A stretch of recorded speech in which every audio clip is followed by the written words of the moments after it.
Hello what's up everybody, my name is Nick and welcome back to my YouTube channel let me flow. Guys, हमारा पहला एक word है covert. ये एक adjective है। इसका मतलब है कि कुछ है जो कि गुप्त है या फिर छुपा हुआ है। आप ऐसे बोल सकते हो जैसे कि खुले आम जिसको हम शो नहीं करा सकते, जैसे कि कोई कार्रवाई है या फिर किसी चीज की कोई योजना है या फिर कोई उद्देश्य है, उसको छुपाए रखने में ही हमारा फायदा है या फिर एक रहस्यमय रूप से उसे समझा जा सकता है। जैसे अगर मैं एग्जांपल लूं, the spy was involved in a covert operation to gather intelligence from the enemy। मतलब जो स्पाई था वो शामिल था, मतलब जो जासूस था वो शामिल था in a covert operation, एक गुप्त अभियान में या फिर एक रहस्यमय अभियान में जिसके बारे में सबको नहीं बताया गया था। to gather intelligence from the enemy मतलब दुश्मन से जानकारी को इकट्ठा करने के लिए। they planned a covert surprise party for their friend's birthday मतलब उन्होंने प्लान किया या फिर उन्होंने योजना बनाई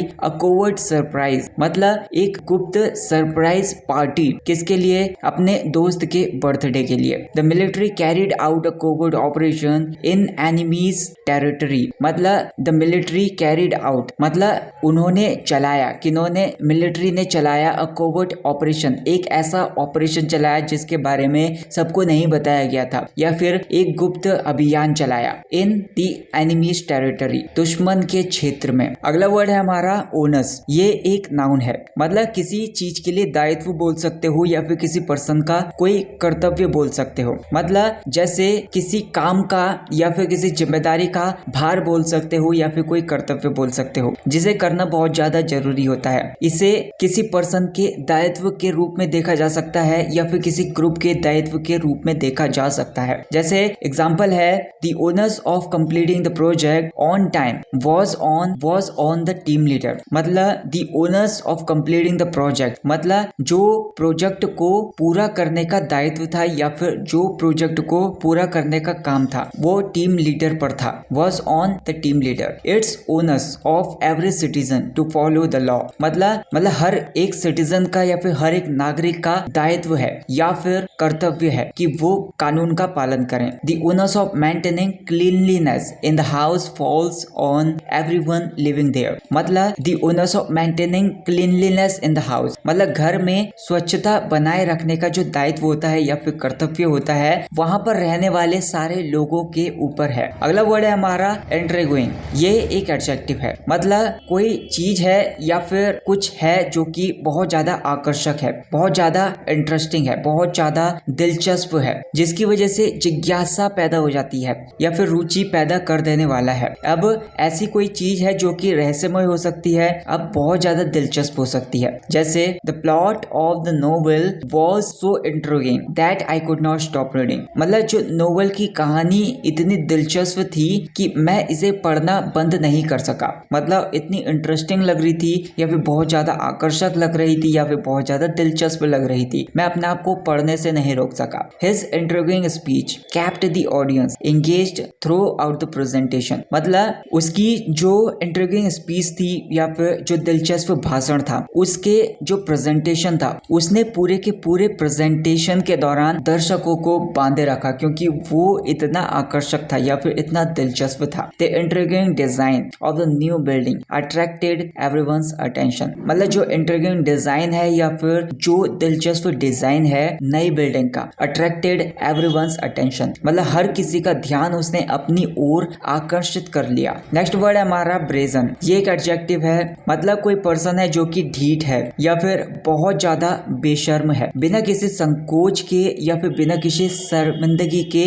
कुछ करना, इस सेंस में भी इसका यूज किया जा सकता है अगर इसे एज अ वर्ब यूज किया जा रहा है। ज्यादातर इसे किसी पर्सन के व्यवहार को दिखाने के लिए कर सकते हैं यूज। जैसे कि कोई पर्सन है जो बहुत ज्यादा निर्लज है या फिर बेशर्म व्यवहार को दिखाता है ज्यादातर। जैसे एग्जाम्पल है, the thief made a brazen attempt to steal in broad daylight मतलब जो चोर था उसने मेड अ ब्रेजन अटेम्प्ट मतलब उसने एक बेशर्म भरा एक निर्लज भरे कोशिश की to steal in broad daylight मतलब दिन दहाड़े चोरी करने का, मतलब चोर ने दिन दहाड़े बेशर्म प्रयास किया चोरी करने का। His brazen behaviour in the meeting shocked everyone मतलब उसका जो बेशर्म भरा व्यवहार था या फिर जो निर्लज भरा व्यवहार था मीटिंग में, शॉक्ड एवरीवन हर किसी को उसने शॉक कर दिया। She gave a brazen response to the teacher's question showing no respect। मतलब उसने बिना किसी सम्मान के, मतलब टीचर को कोई भी सम्मान नहीं दिया, कोई भी आदर नहीं दिया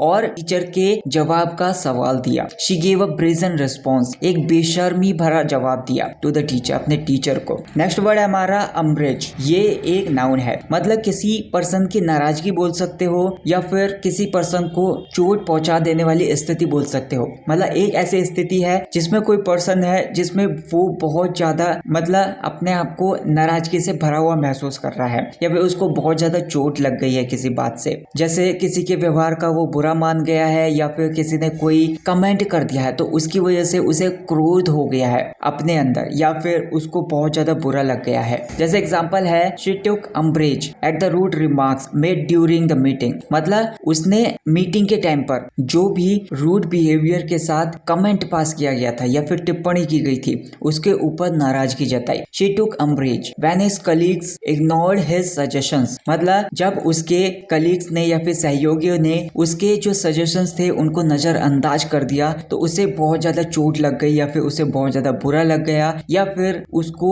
ऐसा व्यवहार बिल्कुल भी पसंद नहीं आया, इसलिए वो बुरा मान गया। She took umbrage at the sarcastic comment made by her friend. मतलब उसने अपने दोस्त की ताने भरी जो कमेंट था या फिर ताने से भरा हुआ जो टिप्पणी थी उस पर नाराजगी जताई।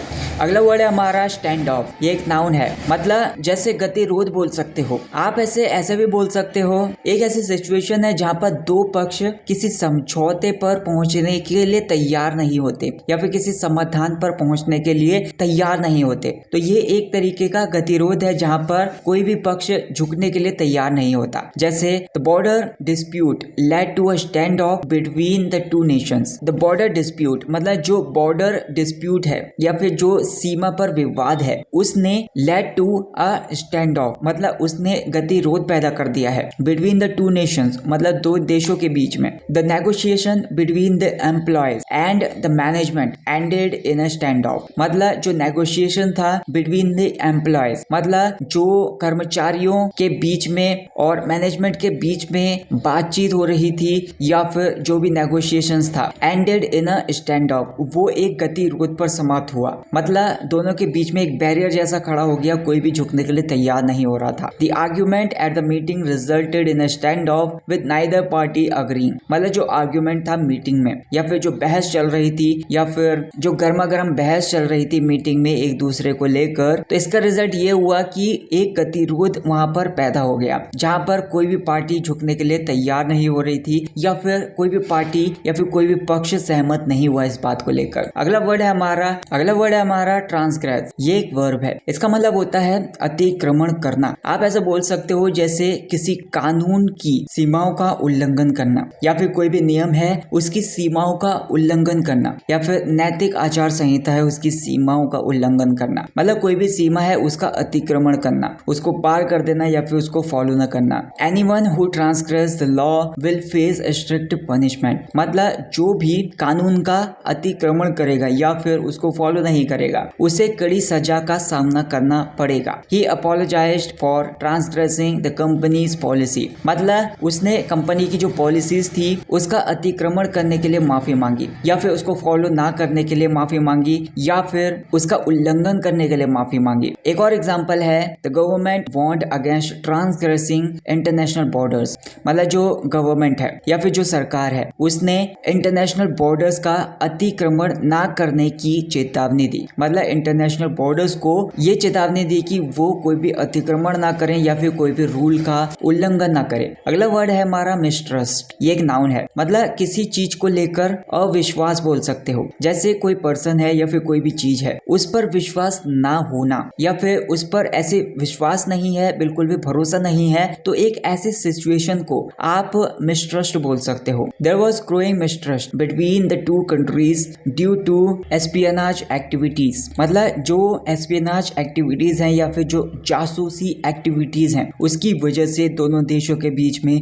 अविश्वास बढ़ रहा था या फिर एक दूसरे के ऊपर भरोसा करने के लिए वे तैयार नहीं हो रहे थे। She felt mistrust towards her colleague after he lied about the project. मतलब उसने अपने कलीग्स के प्रति या फिर एक सहयोगी था उसके प्रति अविश्वास महसूस किया या फिर उस पर उसको भरोसा नहीं हुआ जब जब उसने प्रोजेक्ट के बारे में झूठ बोला। अगला वर्ड है हमारा ट्रू। ये एक नाउन है। इसका मतलब होता है कोई सैनिक बोल सकते हो। एक ऐसा सैनिक होता है जो आर्म्ड फोर्सेस का ग्रुप होता है, किसी आर्म्ड फोर्सेस का मेंबर होता है। अब इसे युद्ध के लिए तैयार किया जाता है या फिर किसी की रक्षा के लिए सैनिकों के रूप में इसको माना जाता है। जैसे the country honours it troops every year on independence day. मतलब जो देश है वो हर साल इंडिपेंडेंस डे पर या फिर स्वतंत्रता दिवस पर अपने सैनिकों का सम्मान करता है। अगला वर्ड है हमारा वैकेट। ये एक वर्ब है। इसका मतलब होता है कि किसी चीज को खाली कर देना या फिर कोई जगह है उसको छोड़ देना। मतलब किसी जगह को खाली कर देना या फिर उस जगह को छोड़ देना। जैसे